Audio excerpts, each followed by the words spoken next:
नमस्कार। आज के इस एक्सप्लेनर में हम बात करने वाले हैं FSSC 22000 वर्जन 7.0 की। फूड इंडस्ट्री लीडर्स और सीनियर एग्जीक्यूटिव्स के लिए ये सिर्फ एक माइनर अपडेट नहीं है, बल्कि ये एक बेहद महत्वपूर्ण स्ट्रेटेजिक शिफ्ट है जो कंप्लायंस को एक भरोसेमंद ब्रांड अश्योरेंस प्लेटफॉर्म में बदल देता है। तो चलिए सीधे इन नए अपडेट्स की तह तक चलते हैं और उनके डीप स्ट्रेटेजिक प्रभावों को समझते हैं।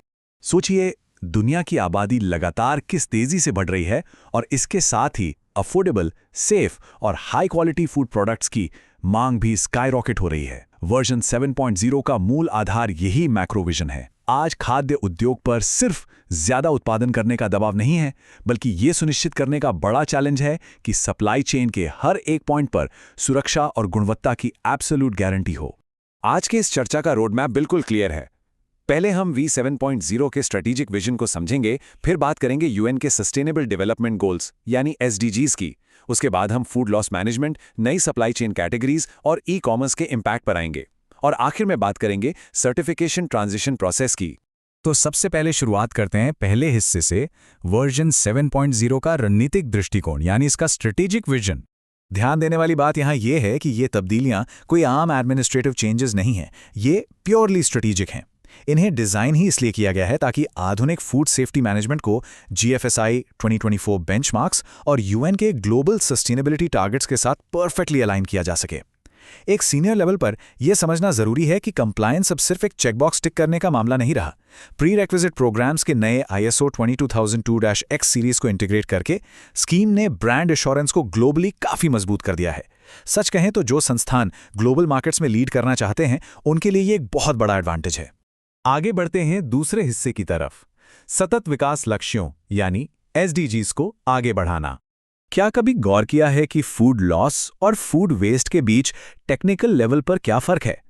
नए फ्रेमवर्क ने इस अंतर को बहुत ही ब्रिलियंटली और स्पेसिफिकली डिफाइन किया है।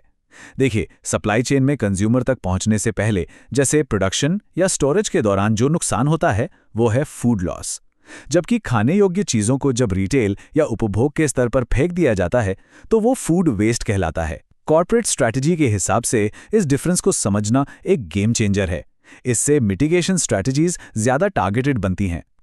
और एक काफी इंटरेस्टिंग बात, पैकेजिंग वेस्ट को इस स्पेसिफिक डेफिनेशन से पूरी तरह से बाहर रखा गया है ताकि संस्थान का पूरा फोकस सिर्फ और सिर्फ फूड प्रिजर्वेशन पर रहे। अब आते हैं तीसरे पॉइंट पर, इन्हें एक्चुअली में मैनेज कैसे किया जाए, यानी फूड लॉस का प्रबंधन।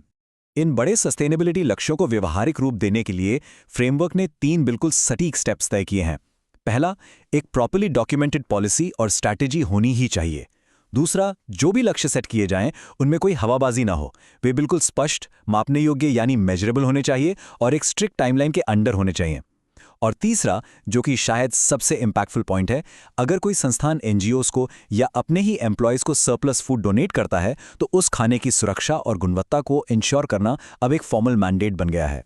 ये बेसिक फूड सेफ्टी से आगे बढ़कर डीप कम्युनिटी सपोर्ट और कॉर्पोरेट सोशल रिस्पॉन्सिबिलिटी की दिशा में एक कमाल का कदम है। चलिए बढ़ते हैं चौथे सेक्शन पर, नई सप्लाई चेन कैटेगरीज। ये एक ऐसा हिस्सा है जहां सभी इंडस्ट्री लीडर्स को अपना फोकस लाना होगा, क्योंकि सप्लाई चेन आर्किटेक्चर को अब पहले से कहीं ज्यादा रिफाइंड कर दिया गया है। इस डिटेल्स के जरिए ऑपरेशनल स्कोप को बिल्कुल परफेक्टली पिन पॉइंट किया जा सकता है। जैसे अगर काम प्लांट या एनिमल प्रोडक्ट्स की प्रोसेसिंग का है, तो वो स्ट्रिक्टली कैटेगरी C में आएगा। एनिमल फीड का प्रोडक्शन कैटेगरी D में फॉल करता है।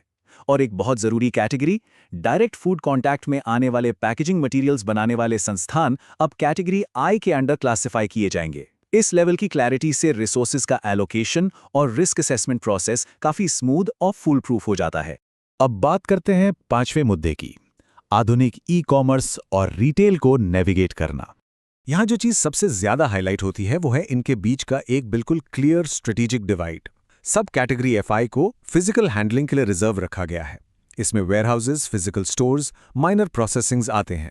ई-कॉमर्स इसमें सिर्फ तब आएगा जब वो इन फिजिकल लोकेशन से डायरेक्ट लिंक हो। लेकिन दूसरी तरफ सब कैटेगरी FII को स्ट्रिक्टली ब्रोकरिंग और डिजिटल कॉमर्स के लिए आइसोलेट किया गया है, जहां फिजिकली प्रोडक्ट को टच या हैंडल नहीं किया जाता। दोनों मॉडल्स का नेचर और रिस्क प्रोफाइल जमीन आसमान का फर्क रखता है, इसलिए इनका ये विभाजन बेहद लॉजिकल और जरूरी है। अगर हम इनफॉर्मल डेफिनेशंस पर गौर करें तो ये समझना मुश्किल नहीं है कि आज के दौर में मॉडर्न ब्रोकरिंग के रिस्क को मैनेज करना कितना स्पेसिफिक हो गया है। जब ट्रेडिशनल सप्लाई चेन की फिजिकल बाउंड्रीज लगातार ब्लर हो रही हैं और ज़्यादा से ज़्यादा सेल्स नेटवर्क्स के जरिए ड्राइव हो रही हैं, तो कंप्लायंस फ्रेमवर्क का इतना माइक्रो मैनेज होना ज़रूरी था। ये स्ट्रिक्ट डेफिनेशंस कंप्लीटली इंश्योर करती हैं कि ब्रांड रिस्क कहीं से भी बाईपास ना हो। और अब आखिर में आते हैं अपनी आखिरी और छठे सेक्शन पर, the certification transition process. Version 7.0 पर मूव करने के रूल्स क्या हैं?